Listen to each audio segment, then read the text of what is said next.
At some point, after exploring the grandeur of Rome and Florence, which I've already detailed in other videos, I had the fortune to find myself in a very different Italy. It is not as frequented by tourists as the larger and more famous cities, yet I believe it forms part of the essence of the Italy that ultimately shaped the nation as we know it today. Without all these kingdoms, the rivalries between the Guelphs and Ghibellines, the Viscontis, Forti and Medici families and so much more, there would not have been the richness of the feeling that in traveling through various Italian cities, one is traversing different countries. But I suggest we take it step by step, and begin with the Lombards and their capital. And not only there, by the way. Let's go!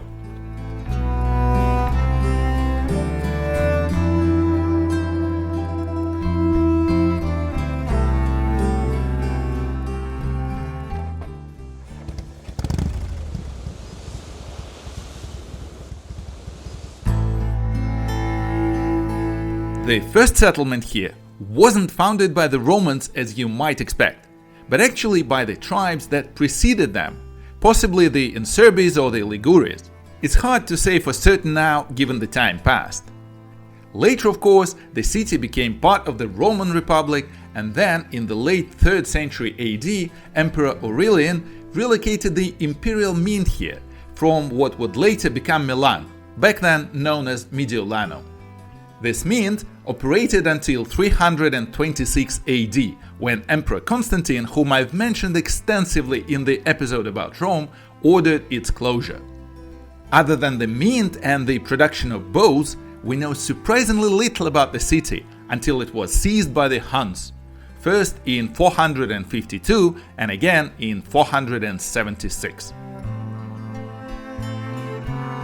Later, the Goths took control, and Theodoric the Great, king of the Ostrogoths, built himself a palace here, complete with baths and an amphitheater. In the early 6th century, Narses, whom I referenced in the Constantinople episode, brought the city under the control of the Byzantine Empire. However, it didn't stay in their hands for long, as the Ostrogoths retook it and made it their capital for 13 years, starting in 540. By 572, the city had changed hands once again. This time, and for quite a long period, it fell to the Lombards, who also made it their capital. Then, from 774 to 1024, it continued its tradition of prominence, serving as the capital of the Kingdom of Italy. Throughout this time, the city was known as Ticino, clearly a reference to the river that still flows through it today. But at some point during or shortly before the Lombard era, the city underwent a mysterious transformation and became known as Pavia. Over time, this name evolved into Pavia, the one we use today. Even I don't remember the exact reason for this name change. It's lost to history and no widely accepted explanation exists. Nearly 200 years later, Charlemagne captured the city and established a tradition of Lombard rulers being crowned here. The last such coronation in Pavia took place in 1155, when Frederick Barbarossa ascended the throne. I'll show you where it happened a bit later in this city tour. The Middle Ages marked a true golden age for Pavia. The city was a key waypoint on the pilgrimage route of the Franks and thrived independently, still untouched by the influence of Milan. In the 12th and 13th centuries, Pavia was a self-governed commune run by its residents. Despite its close proximity to Milan, just 50 kilometers away, Pavia aligned itself with the Ghibellines, supporting the emperor in opposition to the Pope. However, by 1359, Pavia had fallen under Milan's control and the rule of the Visconti family. From that point on, the city's prominence steadily declined. Even so, it was with the support of the Visconti in 1361 that the University of Pavia was founded, one of the oldest universities in Italy. It was here that Leonardo da Vinci studied anatomy, Alessandro Volta taught physics, and 3 Nobel laureates in physics, chemistry, and physiology or medicine have their roots. In later centuries, Pavia never returned its glory as a capital and changed hands numerous times, coming under Spanish, French, and Austrian control. Finally, in 1861, it became part of the Kingdom of Italy and later the Italian Republic. But enough history, let's see where it all happened. You'll find a link to the walking tour map in the video description, and I will only be happy if you use or adopt it for your very own Pavia city tour.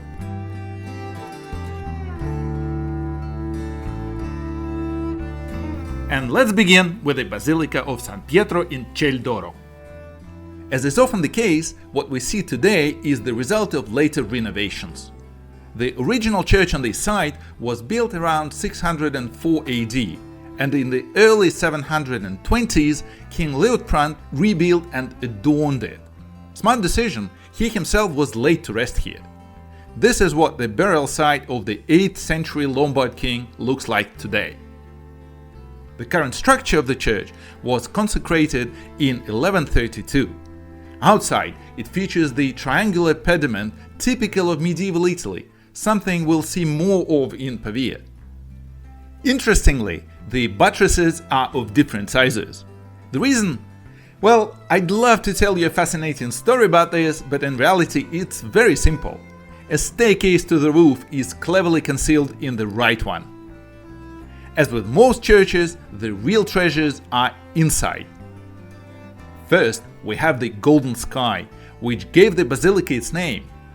This mosaic, found in the apse above the altar, is a sight to behold. Sadly, it's not the original, as it was almost entirely restored in the 19th century during a major renovation. I'll tell you more about that later. The church's most prized possession is the relics of Saint Augustin.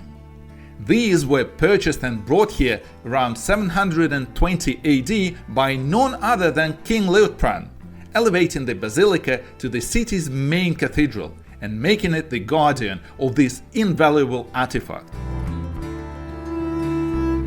2 centuries later, the Augustinian monks commissioned Giovanni di Balduccio to craft a magnificent Gothic reliquary, adorned with 150 figures and scenes from Saint Augustine's life. However, the basilica faced challenging times.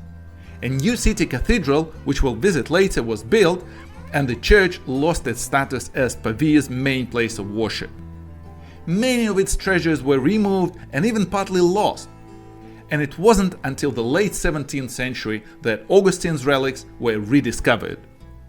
Later, disputes arose among various branches of the Augustinian order over the authenticity of the relics of their patron. These debates were only resolved with the intervention of Pope Benedict XIII, who declared the relics genuine and ended the arguments. Still, the church's significance waned.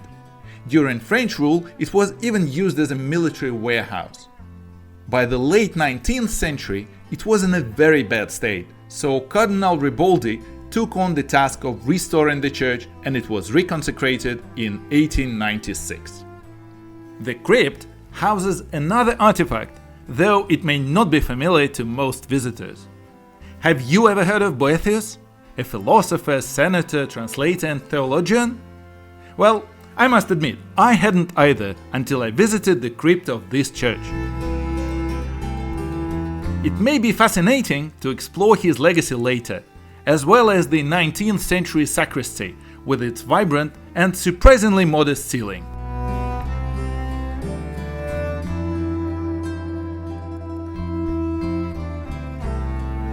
Not far from here lies the imposing Visconti Castle, a remnant of Milan's conquest of Pavia in the mid-14th century. Galeazzo II Visconti, Milan's ruler at the time, ordered the construction of this fortress to serve both as a residence and a stronghold. The castle was encircled by a moat, fortified walls, and 4 corner towers. Yes, 4! Unlike many similar structures built outside capital cities, this castle was actively used as a residence for a significant time.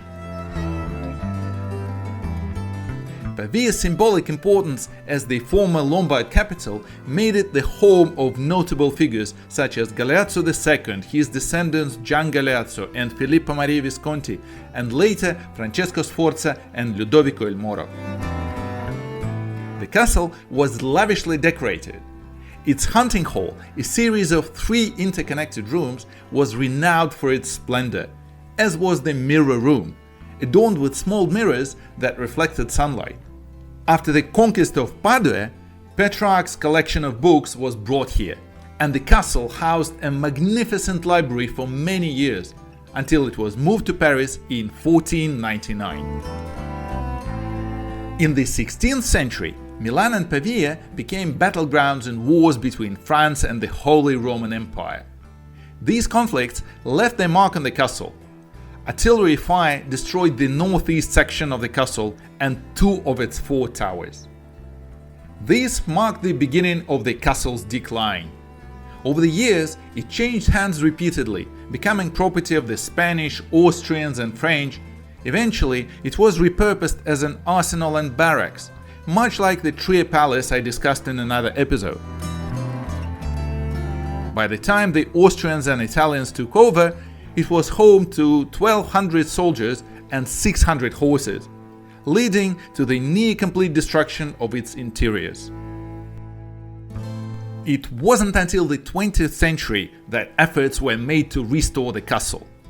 While the outer walls were reconstructed, the interiors were recreated based on approximations rather than historical accuracy.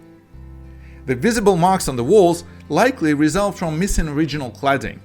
So, while the castle is impressive, it's not quite what the Visconti themselves would have known.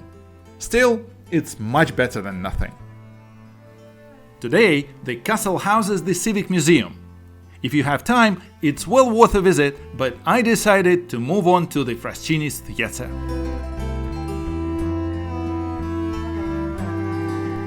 The theatre itself might not seem like a particularly remarkable spot at the first glance. With so many opera houses across Italy, it's easy to overlook this one. However, its backstory makes it rather intriguing. In the mid-18th century, Pavia already had a popular theatre, but its owner was infamous for keeping audiences and actors waiting. Performances couldn't begin until he arrived, an irritation that tried everyone's patience. Frustrated, 4 noble Pavia families joined forces in 1773 to build a new theatre, initially called the Theatre of the 4 Noble Knights. It retained this name until 1869, when the municipality of Pavia acquired it and renamed it after Gaetano Frascini, a celebrated tenor born in the city. Our next stop is an understated gem, so easy to miss if you don't know where to look. This was once the residence of the aristocratic Giorgi family of Pavia. The family was so extensive that one member, Girolamo, added his mother's surname, Berziza, to distinguish himself. One of the late owners of the Palazzo, Giovanni Battista Barbieri, was a Freemason, and the interior reflects his affiliations, with a certain eclecticism and loads of symbolic details. It may not be to everyone's taste inside, but I found the courtyard utterly charming. It's small, serene, and distinctly Italian in its tranquility. Across from the Masonic residence are the remains of what was once the largest women's Benedictine monastery, San Felice. Its history dates back to 760 AD, when it was under the jurisdiction of the Santa Giulia monastery in Brescia. Over time, various kings and emperors bestowed valuable gifts upon it, also granting the monastery independence. By the 16th century, it had reached its peak, only to be closed later by the Austrian government and converted into an orphanage. In the mid-20th century, the buildings were transferred to the University of Pavia. Today, they house the faculties of psychology, philosophy, and economics, as well as the library for the Faculty of Engineering. The next stop is a church with a rather unusual history. From the late 13th century, the Carmelite order had a church in Pavia. While many of us associate the order with its convents, famously depicted in D'Artagnan's Search for Constance, the Carmelites also included male members. The original church unfortunately stood on land selected by Galeazzo II Visconti for his castle, which we visited earlier. Naturally, contesting the Duke's will was out of the question, so the church was demolished. In compensation, Galeazzo provided the Carmelites with a new site and funds. Construction of the new church began in 1373, but progress was slow. Labor was first directed toward building the castle and later toward the Certosa di Pavia monastery nearby. It took 88 years to complete the church, with the facade finished only 117 years later. The result is an intriguing blend of styles. The facade is Romanesque, reminiscent of the triangular pediment we saw in the Church of St. Peter, but the decorative elements are entirely Gothic. The church's bell tower, at 75 meters high, is still the tallest in Pavia. When I visited, a mass was underway, so I couldn't explore as much as I'd have liked.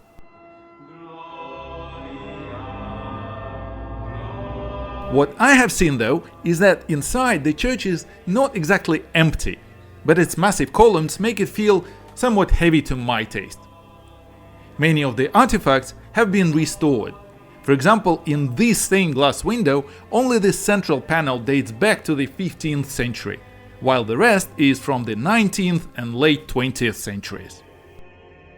The frescoes from the 15th and 16th centuries are better preserved, though I personally found it hard to piece together a cohesive impression of the interior. Still, it's undoubtedly worth a visit. The square in front of the church is also worth a quick visit. Across stands a building that at first glance looks like a palace. Surprisingly, it's merely an office building, but with a lovely, unexpectedly inviting courtyard that's open to visitors.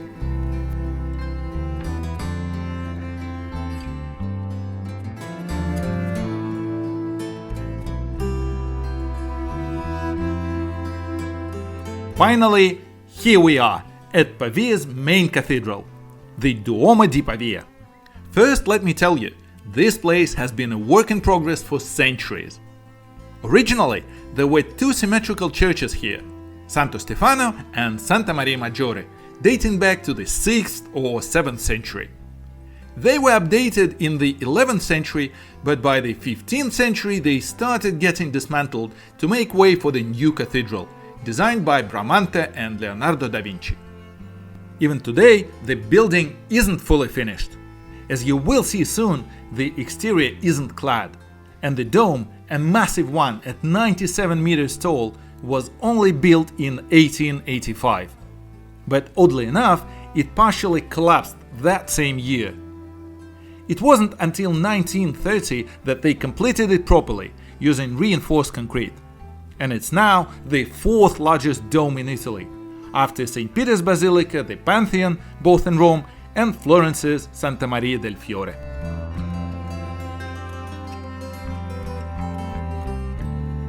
On the left side of the cathedral, there used to be a tower from 1330 that served as a bell tower for a while.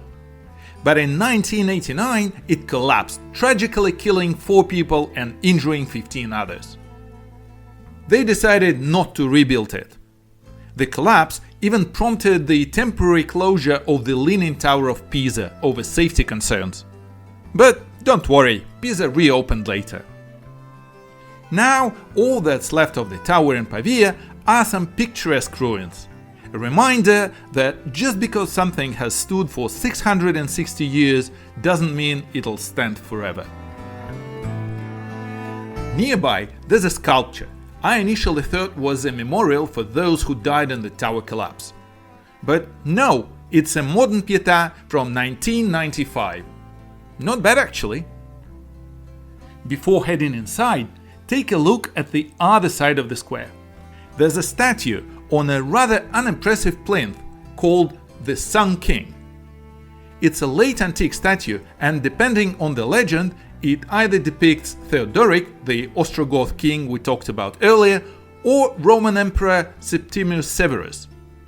The statue originally stood in Ravenna, but King Liutprand, yes, him again, allegedly brought it to Pavia. Over the centuries, it was taken to Milan, returned in 1335, and then destroyed in 1796 by the Jacobins during the French Revolution. They were so anti-monarchy that even Theodoric or Severus couldn't escape their wrath. Mussolini, though, had the statue reconstructed in 1937 by sculptor Francesco Messina, using old drawings as references.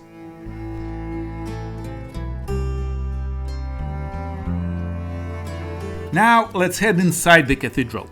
There's quite a bit to see, although it's not overly ornate. Some parts, like the bare concrete walls, feel a bit out of place. The cathedral's main artifact is said to be the 3 thorns from the Christ crown of thorns kept in the altar. According to legend, they were a gift from Elena, the mother of Emperor Constantine, who also contributed to Trieste Cathedral. But their origins are pretty murky, though the doubts are not modern, mind you. By the 16th century, people were already questioning their authenticity. John Calvin even wrote that there were so many alleged pieces of the crown that you could assemble as many as 4 crowns from them all. On the right side, there's an altar with the relics of Saint Cyrus, Pavia's first bishop and its patron saint. A bas-relief shows the Virgin Mary handing him the keys to the city. As for the crypt, there's not much to see unless you've got time to spare. There are a couple of 15th century paintings, but you can skip it if you're in a rush. The dome, though, is probably the main non-religious thing worth seeing from the inside. It gives you a real sense of scale.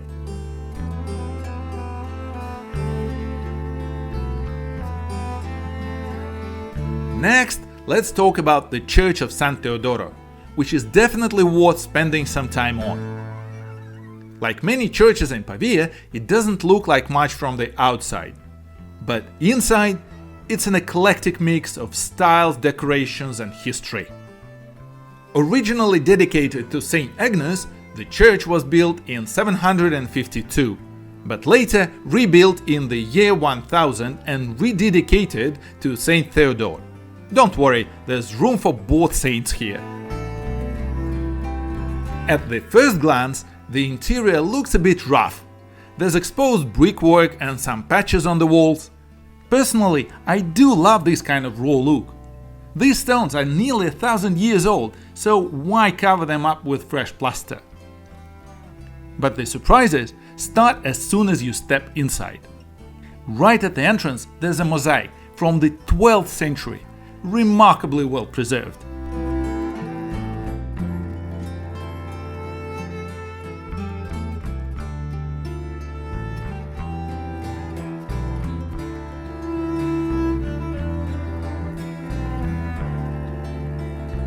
Further in, you'll find 16th century frescoes depicting scenes from the lives of Saint Agnes, remember her from the church on Piazza Navona in Rome, and Saint Theodore, who is the patron saint of fishermen, boatmen, and anyone whose work involves the river. The church is just a short walk from the riverbank, a pretty convenient way to worship your saint not far from work. There's also a legend about Saint Theodore raising the level of the Ticino River in 774, which flooded Charlemagne's camp and forced him to lift the siege of Pavia. What a useful patron saint to have! Although in reality, as usual, the story is different. That time, Pavia not only was captured, but the whole Langobard kingdom ceased to exist independently, and became a part of the kingdom of Franks. Two 16th century frescoes stand out because they're essentially maps. One shows the 1522 siege of Pavia by Franco-Venetian forces, which, just like 774, ended when the river overflowed and the attackers retreated. Interestingly, there are two versions of this fresco, although you are only limited to see one today. This is because one was painted over the other, and in 1956 the top layer was carefully removed and transferred to canvas, revealing the older one beneath.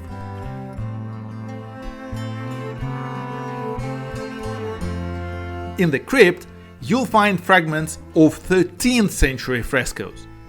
The best part is that it's usually so quiet down here. No crowds, just you and history.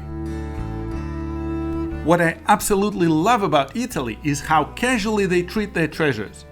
You're often wandering around what are essentially open-air museums, yet no one hovers over you or tells you not to touch anything. Somehow, it just works.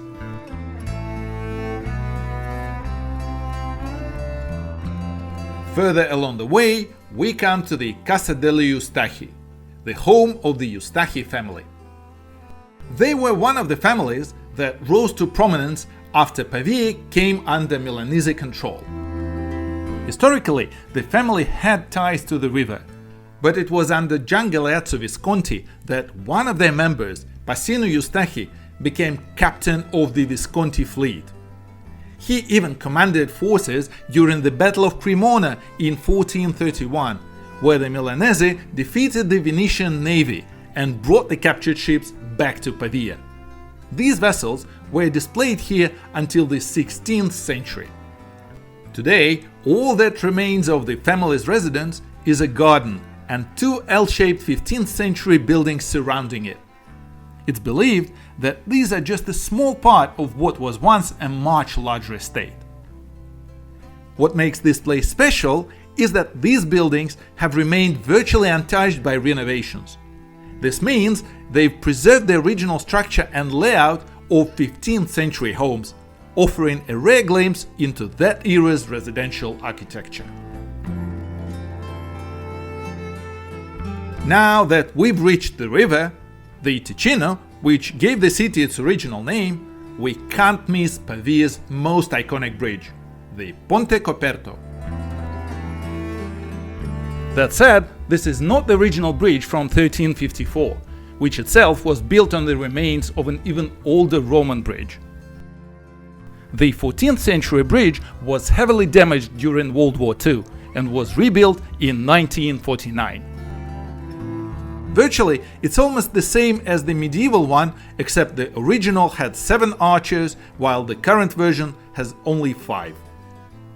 The Roman bridge, by the way, had 10 arches and 2 defensive towers at either side. Over the centuries, the arches were incorporated into riverside bastions, the towers were rebuilt, and a chapel was added to the bridge in the 18th century. Interestingly, the historic bridge was located about 30 meters upstream from where it is now. It was moved to make traffic and flow smoother both on the bridge and below it. Where the original entrance once stood, there's now a scenic viewpoint. There's also a funny legend tied to this bridge and one of its alternative names. Supposedly, in the year 999, a group of pilgrims trying to cross the river to attend Christmas Mass couldn't find a way across. A mysterious man appeared and offered to instantly build them a bridge, in exchange for the first soul to cross it. Well, first you have to wonder what happened to the Roman bridge in this story. Second, that's quite the bargain, isn't it? And here comes Archangel Michael, conveniently stepping out of a nearby church. Realizing the mysterious man was up to no good, Michael struck a deal, but sent a goat across the bridge first. Crafty, right? So the bridge also earned the nickname Devil's Bridge, though honestly this story feels a bit far-fetched. Still, you can't help but feel sorry for the goat. One curious detail: the remains of the Roman bridge's piers suggest that the Ticino River used to flow in the opposite direction during Roman times. How that could have happened, I'm not quite sure. Maybe the river's course shifted over time. It's also said that the confluence of the Ticino and Po rivers moved several kilometers downstream. What is certain, though, is that Albert Einstein himself mentioned this bridge. There's even a commemorative plaque placed here on the 15th anniversary of his death. Indeed, the Einstein family, including young Albert, lived in Pavia for a while. So yes, it's entirely possible that the Ticino and this very wonderful bridge left an impression on him.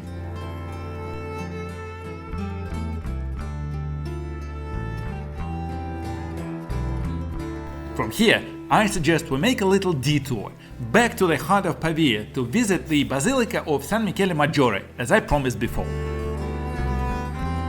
What makes this church unique, especially for northern Italy, is its two entrances designed for coronation ceremonies. The first church on this site was built by the Lombard king Grimoald around 672 or maybe 671 AD, and it was dedicated to his patron saint, Saint Michael. Over the years, it became the site of several Lombard coronations, including Berengar I in 888, Hugh of Arles in 926, Berengar II and his son Aldebert in 950, and finally Henry II in 1004. However, right the next day after Henry's coronation, Pavia erupted in rebellion, and the church was burnt in the chaos. So unfortunately, we don't even know how the original building looked. In the 11th century, the basilica was rebuilt and probably expanded too, and coronations resumed after a short hiatus. The last king to be crowned in Pavia was Frederick Barbarossa in 1155. To be honest, coronation practices back then were a bit of a saga. Rulers often had multiple coronations for different territories. For instance, Frederick was also crowned King of Germany in Aachen in 1152, and also Emperor of the Holy Roman Empire in Rome in 1155. I bet he enjoyed them all. At San Michele, the throne for coronations was placed on 4 black stones, still visible in the basilica.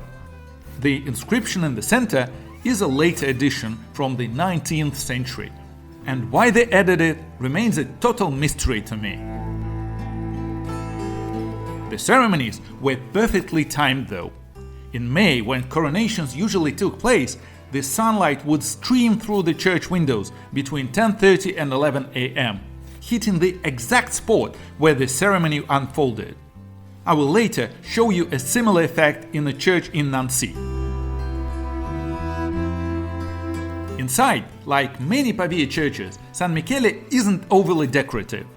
It's not gloomy, but it does have a slightly austere vibe, almost like it's quietly boasting about its former importance.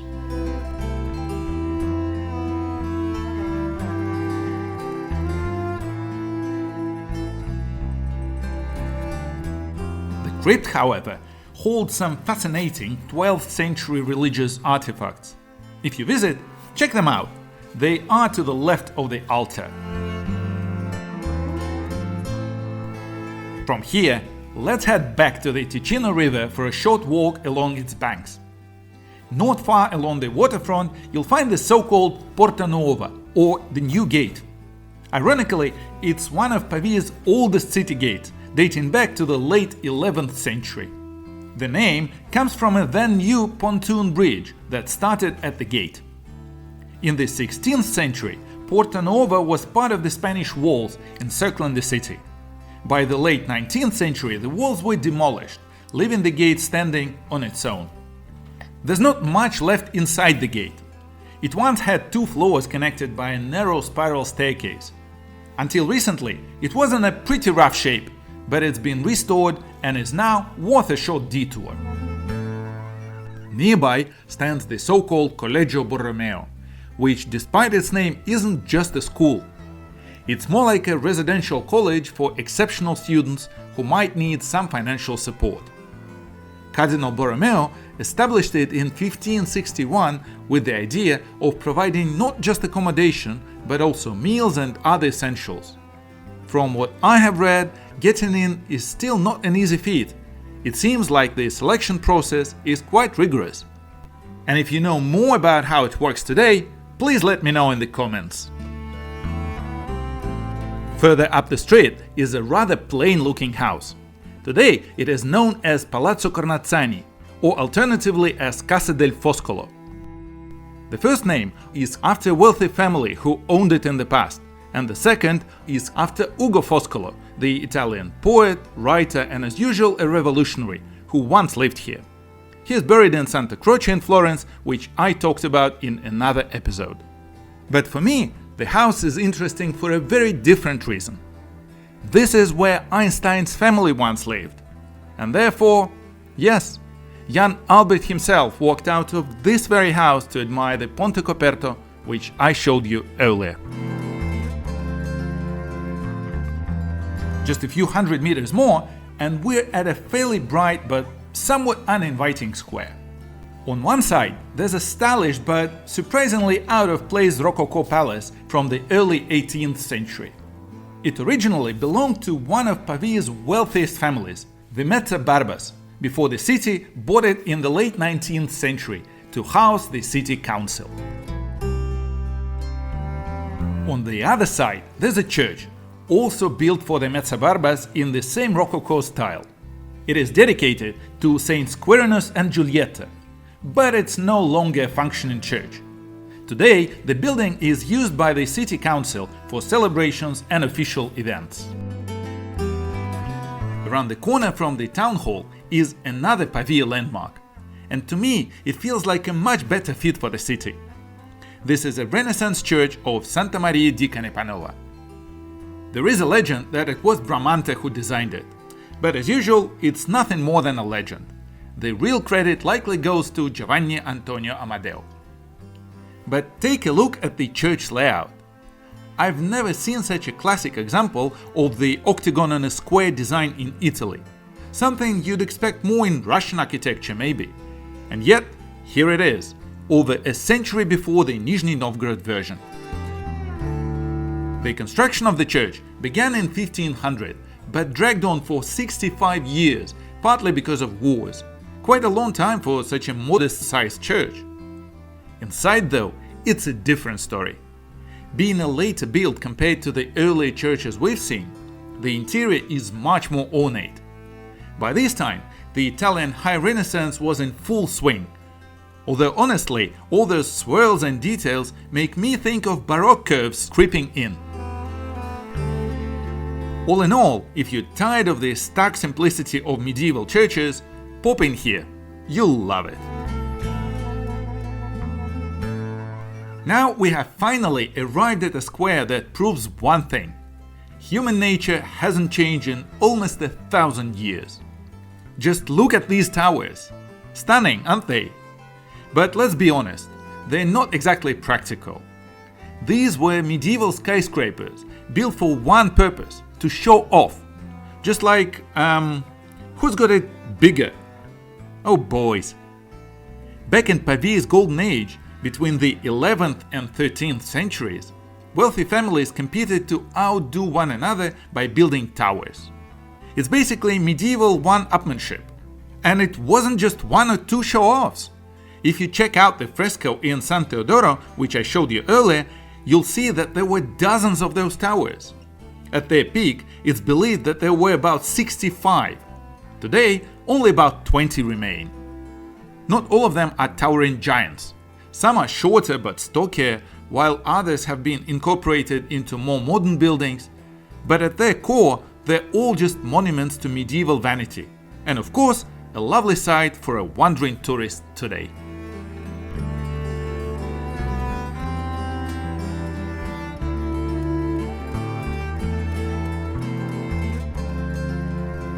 And finally, at the end of this walk, we've reached another spot I've mentioned several times but haven't shown you yet. The University of Pavia. It's one of the oldest universities in the world, on par with places like the University of Alcalá de Henares, which I talked about in another episode, and it's consistently ranked among the top universities in Italy and holds its banner internationally too.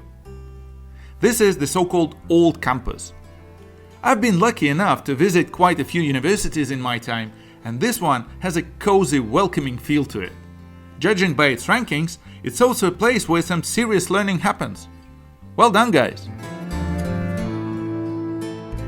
I absolutely loved wandering through the campus, reading notices and watching students carefree before exams hit, while feeling the weight of nearly 700 years of intellectual tradition.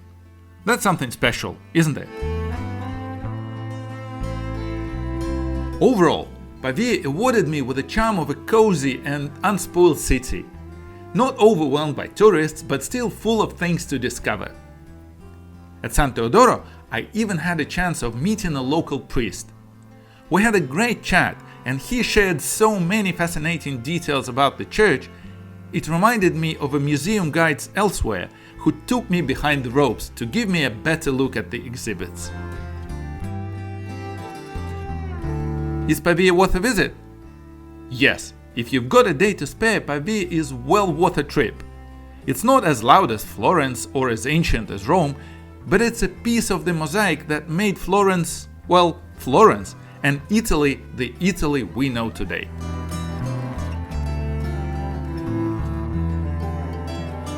And to you all who walked with me today along these streets, thanks a million. Hope to see you in the next video. And meanwhile, a presto, Pavia!